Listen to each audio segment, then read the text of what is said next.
اگه تا حالا اسم FATF رو نشنیده بودین، توی مناظره‌های انتخاباتی حتما اسمشو شنیدین.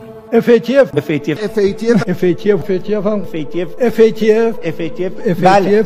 مگه عضویت ایران توی FATF چقدر اهمیت داره که پاش به مناظره‌های انتخاباتی ریاست جمهوری هم باز شده؟ توی این پست خیلی خلاصه بهت میگم FATF چیه.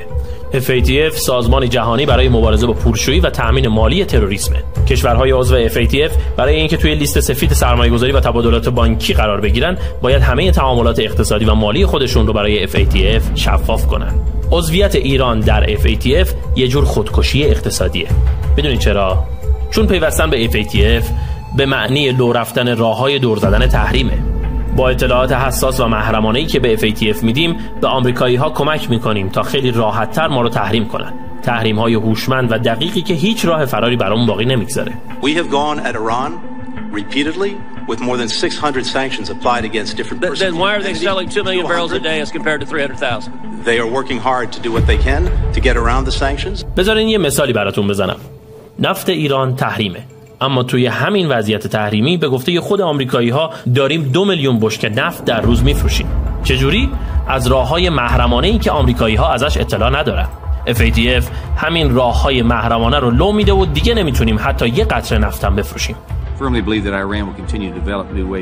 من کاملا مطمئنم که ایران همچنان سعی خواهد کرد که تحریم‌های آمریکا و بین‌المللی را دور بزند.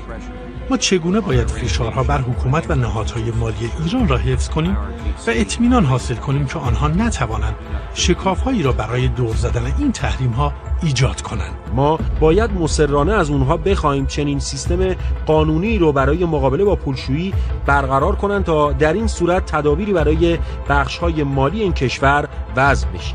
از همه اینها که بگذریم، FATF دولت ایران رو ملزم میکنه تا به افراد و نهادهای ایرانی که توی لیست تحریم هستن هیچ خدماتی ارائه نکنه.